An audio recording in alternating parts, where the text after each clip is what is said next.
আল্লাহ রে, আমার জীবনে কোনো বালা কাজ না, আমি একটা বালা কাজ করছি।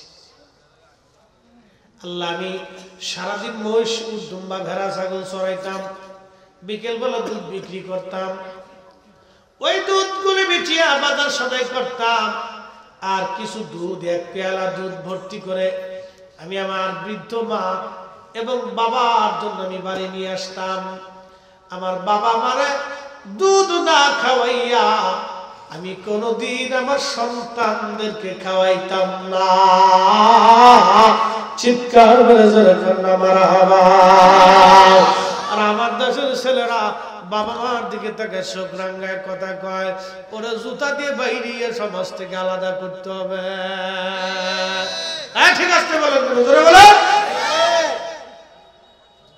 এর কোনো ওষুধ নেই, ওষুধ একটাই, ওয়াজ করে হেদায়েত হয় না। মাঝে মধ্যে বাটাম চালান দিয়ে দিত, হযরত ওমর রাদিয়াল্লাহু তাআলা বাটাম চালান দিয়ে দিত।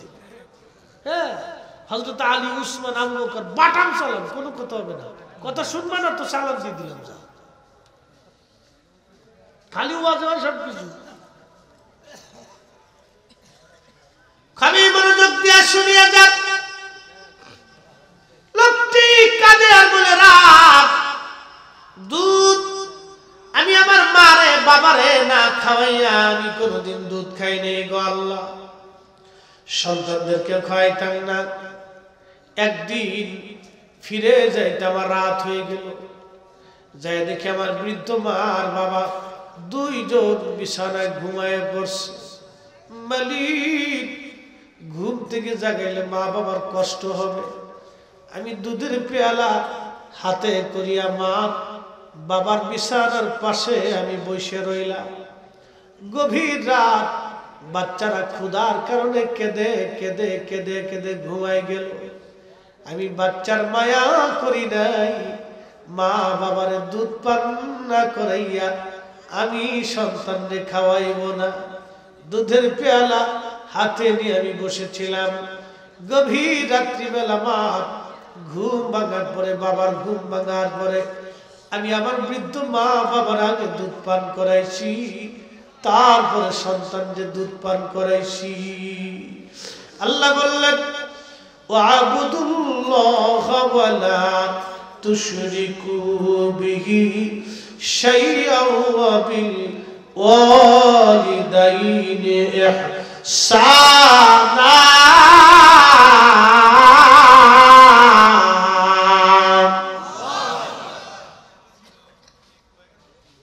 ওগো মা, তুমি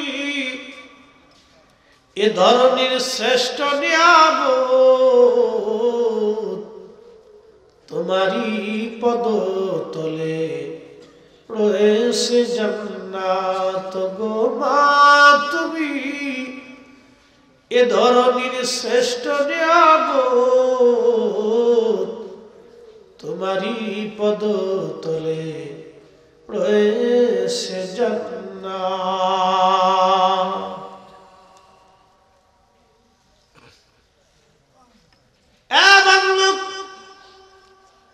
আল্লামা ইমাম জৌজি উয়ুনুল হাকাতের মধ্যে লিখতেছেন,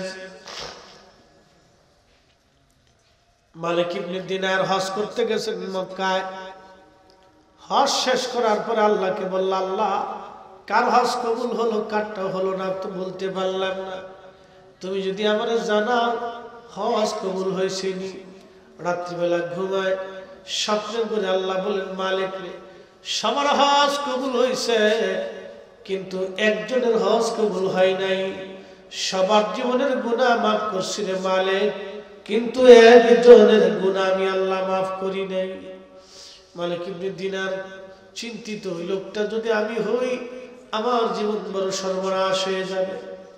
পরের দিন রাত্রিবেলা আবার ঘুমায়, আল্লাহ ডাকবে, বলেন, মালিক রে, সবার হজই কবুল হয়েছে, তোমারটাও করছি, কিন্তু একজনেরটাও হয় নাই। ব্যক্তির নাম মুহাম্মদ ইবনে হারুন সমরকন্দি।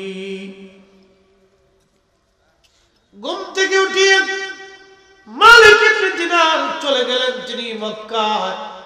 আহলুল মক্কা যারা ছিলেন জিজ্ঞেস করে বলেন, হে মক্কাবাসী, বলো তো মুহাম্মদ ইবনে হারুন সমরকন্দি নামে কাউরে তোমরা চিনো? মক্কায় থাকে। মক্কাবাসীরা বলল, হ্যাঁ তারে চিনি। আজকে 40 বছর ধরে মাকামে ইব্রাহিমে সারা রাত্র নামাজ পড়ে। কি বুঝলি? 40 বছর ধরে মাকাম ইব্রাহিমে একটা লোক সারা রাত্রি ইবাদত করে,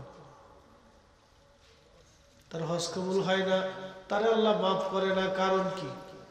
40 বছর ধরে রোজা রাখে, 40 বছর ধরে সে দিনে ইবাদত করে। মালিক ইবনে দিনার চিন্তায় পড়ে গেলেন, বলে কি 40 বছর ধরে একটা লোক এইভাবে ইবাদত করে আল্লাহ তারে মাফ করে না, হজ কবুল হয় না রে, জীবনের গুনাহ মাফ হয় না। এই লোকটা কি ভুল করলো? তোমরা জানো রে কোন জায়গায় ওই লোকটা থাকে? লোকেরা বলল, হুজুর ওই লোকটা মক্কার বিরান ভূমিতে একটা গাছ আছে, মস্ত বড় গাছের নিচে দাঁড়ায় দাঁড়ায় দিনের বেলা প্রচন্ড রোদের মধ্যে সে নামাজ পড়ে, ওইখানে ইবাদত করে। রাত্রিবেলা মাকাম ইব্রাহিমে নামাজ পড়ে। মুহাম্মদ ইবনে হারুনকে দেখার জন্য মালিক ইবনে দিনার হেঁটে হেঁটে হেঁটে হেঁটে মক্কার বিরান ভূমিতে যে দেখতেছে একটা গাছ, ওই গাছের নিচে একটা বান্দা দাঁড়ায় নামাজ পড়ে, তার ডান হাত কাটা, তার ডান হাত নাই, খুব মনোযোগের সঙ্গে নামাজ পড়তেছে। নামাজ শেষ, মালিক ইবনে দিনার সালাম দিলেন, উত্তর দিয়ে বলেন, পরিচয় কি, কি জন্য আপনি আসছেন? বলে, আমার নাম মালিক ইবনে দিনার আল ইরাকি। বলতেছে, হুজুর আমি আপনাকে চিনছি, আপনি ইরাকের অনেক বড় জাহিদ আল্লাহর ওলি। হুজুর কি জন্য নালায়েকের কাছে আসছেন? বলে, আপনার নাম কি? মুহাম্মদ ইবনে হারুন সমরকন্দি। বলে, হ্যাঁ। বলতেছে, আল্লাহর বান্দারে একটা দুঃখের সংবাদ দেওয়ার জন্য তোমার কাছে আসছি। বলেন কি দুঃখের সংবাদ? বলে, আল্লাহর বান্দা আজকে আমি স্বপ্ন দেখলাম সবাই আল্লাহ মাফ করছে, তোমারে মাফ করে নাই। সবার হজ কবুল হইছে, তোমার হজ আল্লাহ কবুল করে নাই।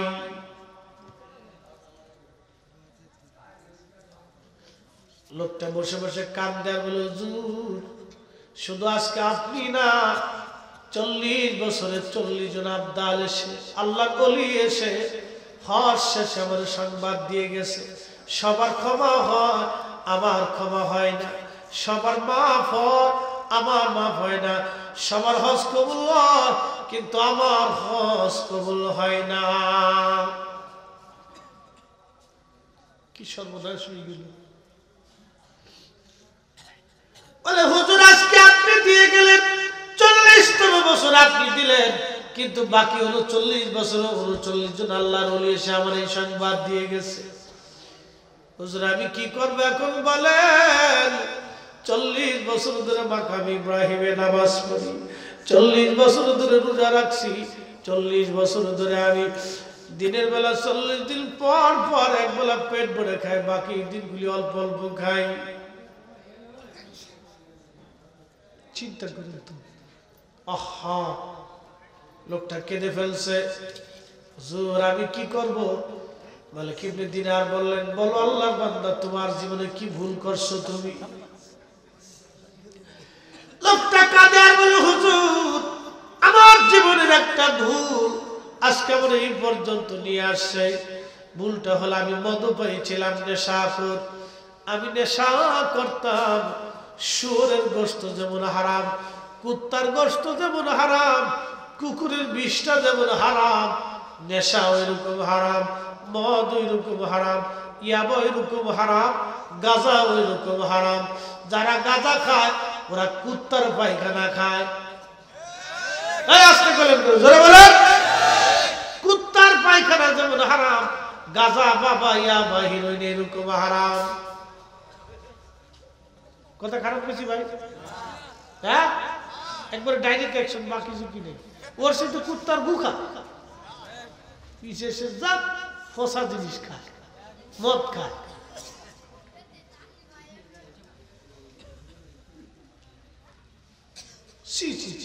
মানুষ এগুলি খাইতে পারে? মানুষ খাবে ভালো জিনিস, ফসাটা খাবে কেন? খাপ মনোযোগ দিয়ে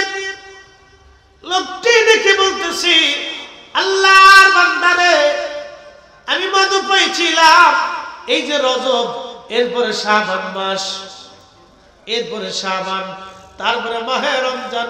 লোকটা কাঁদে আর বলে, হুজুর শাবান মাসের শেষ রজনী মদ পান করি আমি বাড়ি আসলাম, আমার মা উনুনে চুলার পাশে আগুন জ্বালাইয়া মা রান্না বান্না করতেছিল। আমি মদপান করিয়া নেশাগ্রস্ত অবস্থায় বাড়িতে ফিরলাম। আমার মা আমার হাতটা ধরে বলল, বেটারে শাবানের শেষ রজনী, কত ছেলেরা রমজানের জন্য প্রস্তুতি নেয়, আর তুই কিনা মদ পান করে বাড়ি আসছিস, কত মানুষ মরে যায়, তুই কি মরতে পারিস না? আমার মা আমাকে এইভাবে বকাঝকা করতে লাগলো। হুজুর মার কথা শুনিয়া মেজাজ খারাপ হয়ে গেল।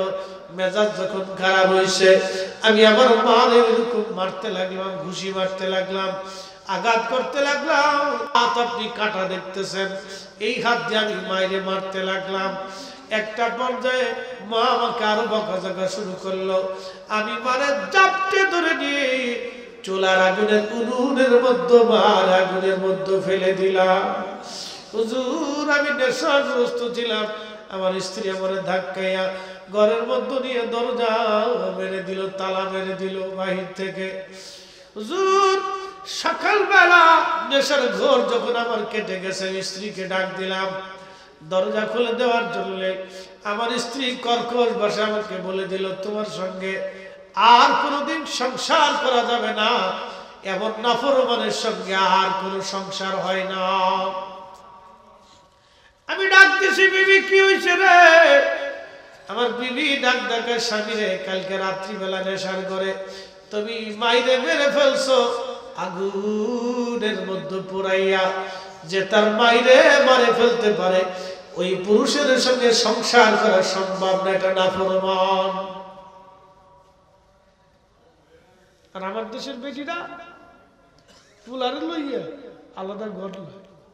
ইস, বেটির ঘরে বেটি, শয়তান কোথাকার।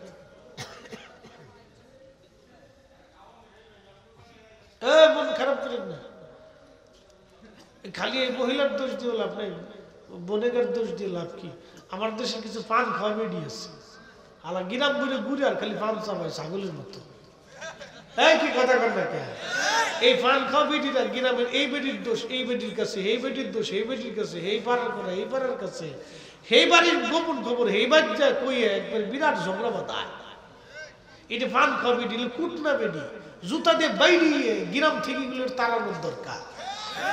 এগুলো কত মানুষের সংসার নষ্ট করছে তার হিসাব নেই, সংসার অশান্তি কথা। এটির নাম কুটনা বেটি, খালি পান চাবা আর খালি গ্রাম বলে ঘুরে বেড়ায়, আর কোনো কাজ নেই। কার বউ ভালো না, ওর দোষ ওর কাছে বইলা, করিমের কাছে করিমের বোর দোষ কয়, করিমের বোর কাছে করিমের দোষ কয়। এগুলো কই কেউ অশান্তি বাঁধাচ্ছে। আমাদের দেশের মেয়েরা ভালো, খারাপ করছে কেনা? এগুলো নষ্ট করে সমস্ত বেডিরা। হ্যাঁ নষ্ট করতে। একটা মেয়ে মনে করেন যে আপনার সংসারে নতুন আসছে, আসলে তার 6 মাস সময় দিবেন না? আপনার ফ্যামিলির সাথে ম্যাচিং হইতে 6 মাস সময় লাগবে। এই 6 মাসের ভিতরে মেয়েটার জান শেষ করে ফেলায়। হেতে এক গুতা, হেতে এক কথা, হেতে এক কথা, হেতে এক কথা, আর এক কথা, নানান ফেসা।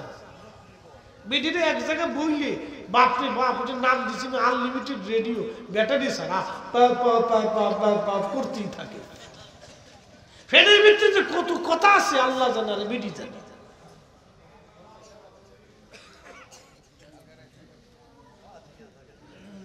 কষ্ট হইতেছে আপনাদের? একসাথে ধরে বলেন আল্লাহু আকবার। তা আবার সারা তো ফোনে 1টা পর্যন্ত লোক বসে থাকে, আজকে দেখলাম না ভালা ইমান শক্ত আছে, ইমান শক্ত আছে, যাই দেয় আজকে ডোরে। যারা বাইরে আছেন তারা চলে আসেন, আর বেশি রাত করবেন না, শেষ। এবার আসেন, তারপরে কি হলো শুনে যান। এটা আমি লিখিনি, ইমাম আবুল ফরাজ ইবনুল জৌজি 900 বছর আগে লিখছেন, মালিক ইবনে দিনারের বাস্তব জীবনী। উনি বলতেছিলেন আমার জীবনের বাস্তব অভিজ্ঞতা। তখন এই সামরকন্দি মারে হত্যা করার পরে ঘুম থেকে উঠে এই সকালবেলা আইসে আইসে দেখি শক্তি মা আগুনের মধ্যে পুড়িয়ে একবার কয়লার মতো হয়ে গেছে। আহা, লোকটা কাঁদে আর বলে, হুজুর মার অবস্থা দেখে আমি আর সহ্য করতে পারি নাই, করলাম কি আমি, আমার জীবনের এত বড় ভুল কি ক্ষমা হবে নি, পাগল পারা হয়ে গেলাম, মায়ের দাফন করলাম। হুজুর আমার ৮,০০০ স্বর্ণ মুদ্রা ছিল তৎকালীন জমানায়, ৮,০০০, বর্তমানে কয়েকশো কোটি টাকা হবে, আমি সব আল্লাহ রাস্তায় দান করে দিলাম, যদি আল্লাহ আমারে মাফ করে দেয়। যত সম্পদ ছিল সব আল্লাহ রাস্তায় দান করে দিলাম, যদি আল্লাহ মাফ করে। বিবির কাছ থেকে আমি তালাক নিলাম, তাকে তালাক দিলাম, জুদা হলাম স্ত্রী থেকে। আমার দাসীবাদী যা ছিল সব আমি মুক্ত করে দিলাম, আজাদ করে দিলাম। যে হাত দিয়ে মাইরে মারছি, ও আল্লাহর ওলি, বাম হাতের দিয়ে কুড়াল দিয়ে কুবায়া কুবায়া আমি ডান হাত কেটে ফেলে দিয়েছি, যদি আল্লাহ মাফ করে। দেখেন আমার হাত নাই, নিজে হাতে হাত কেটে ফেলেছি, যদি আল্লাহ মাফ করে। সমরকন্দ থেকে এই বাইতুল্লাহতে আসিয়া 40 বছর ধরে মাকামে ইব্রাহিমে সারা রাত কান্দি আর মাফ চাই, এরপরও আমার ক্ষমা আজকে হয় নাই। বুঝছে তারপরে বাজ্যে, এটা এমন এক অপরাধ যেটা ক্ষমার অযোগ্য, রব ক্ষমা করে না, কঠিন অপরাধ,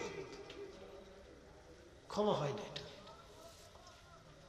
তখন মালিক ইবনে দিনার মুখের মধ্যে হাত দিয়ে কাঁদতেছে আর বলতেছে, তোর মতো নাফরমানকে কে ক্ষমা করবে বলতো?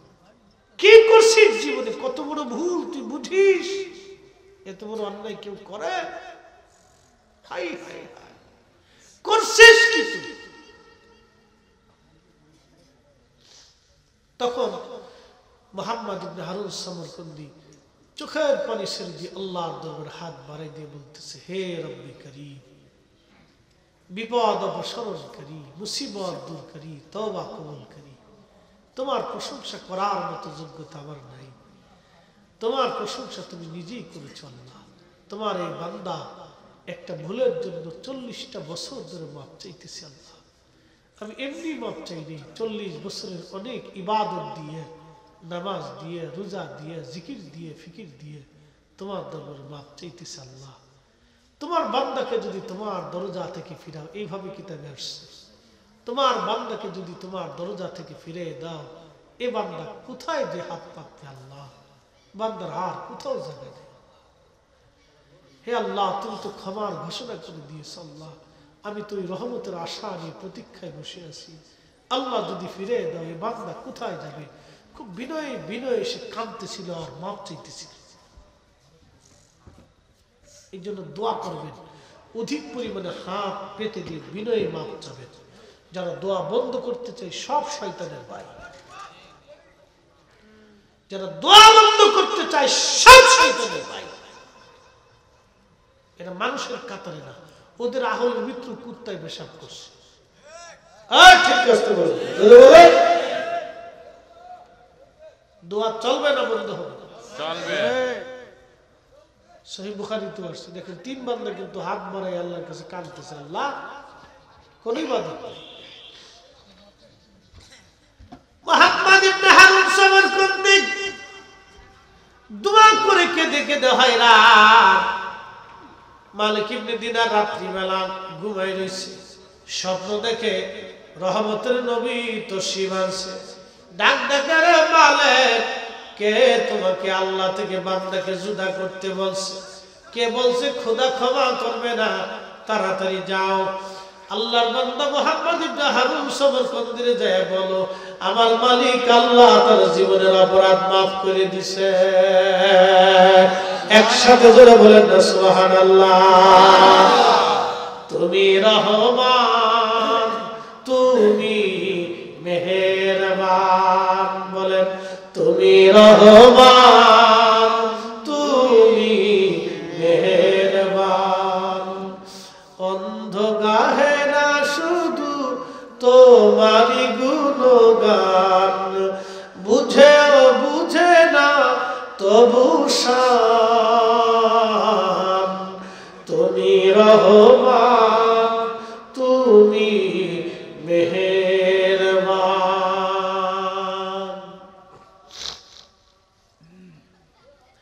নবী আমার স্বপ্ন দেখে বলে, মালিক ইবনে দিনার আল্লাহ তাআলা মাফ করছে, তবে কিয়ামতের ময়দানে হাসরের মাঠে বিচার বসবে। এই দিকে যান বিচার, হাসরের মাঠে আল্লাহ বিচার বসাবে। ওই বিচারে আমার আল্লাহ হবে বিচারক, বাদী হবে ওই সমরকন্দির মা, আসামি হবে সমরকন্দি।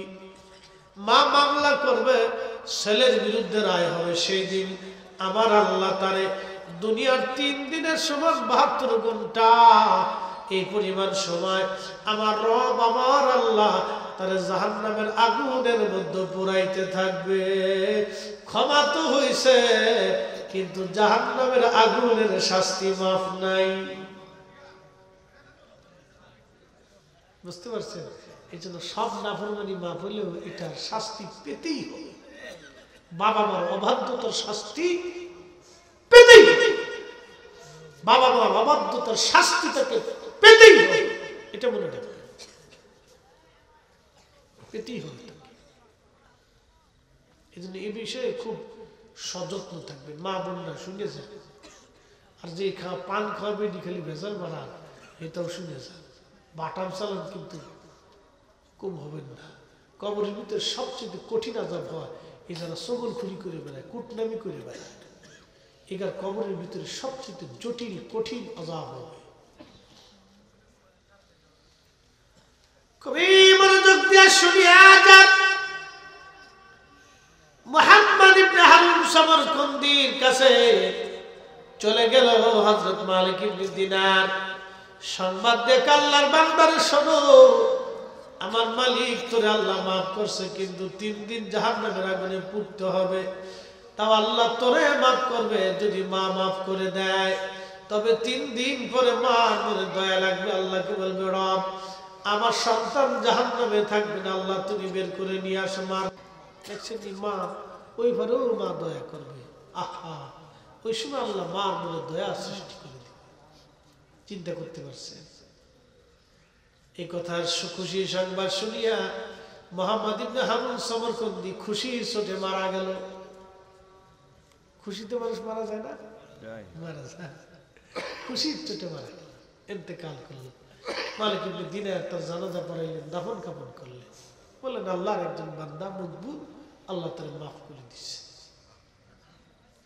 কারণ মাফ পাওয়ার চাইতে বড় সৌভাগ্য আমাদের জীবনে আর কিছু।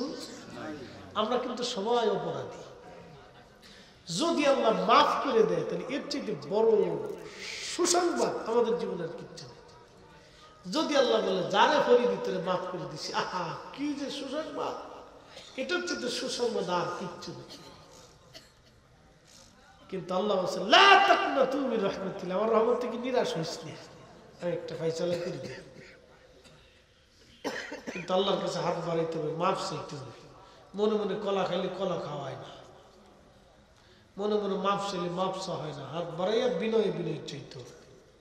এই জন্য দোয়া কখনো বন্ধ করবেন না। বাড়িতে মিলাদ পড়াবেন, এই কোরআন খতম দিবেন, কালেমা খতম দিবেন, এগুলি করায় মুরব্বীদেরকে তলবেলেমদেরকে ডেকে নেবেন, ওলামা ইকরামদের দোয়া করাবেন। অনেকে বলবে ভাড়াইতে লোক এনে দোয়া করে লাভ কি, হুজুর ভাড়া করে আনার দরকার কি, যে শয়তান। দোয়া আলেমরা করবে না তো সোরে দোয়া করবে।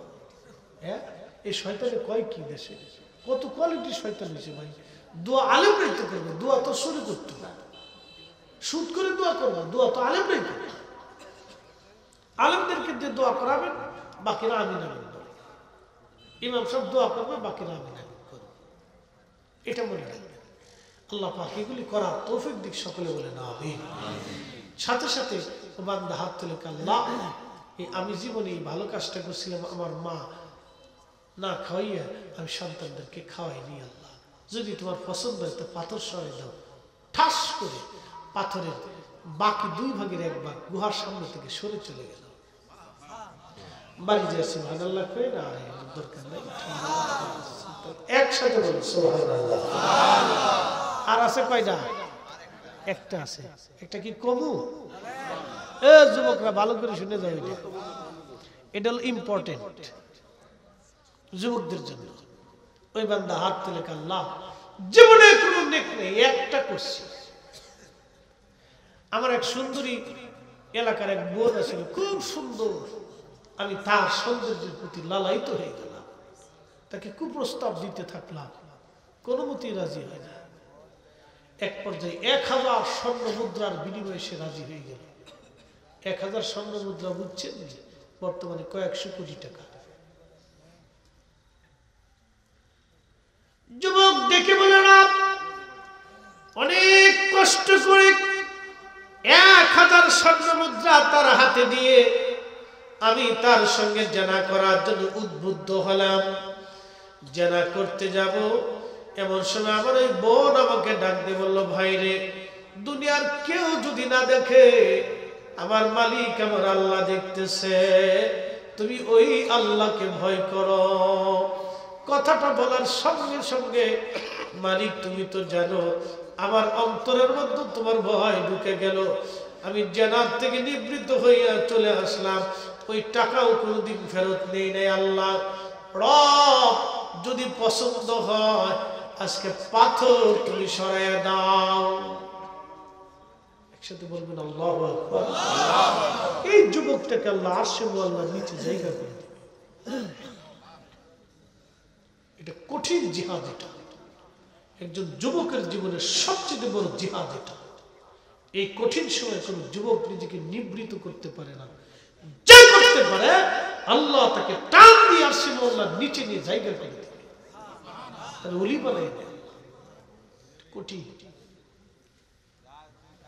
হ্যাঁ, এক সাহাবী এসে রাসূলের কাছে বলতেছে, জিনা করব অনুমতি দেন, অকাম করবো আপনি অনুমতি দেন।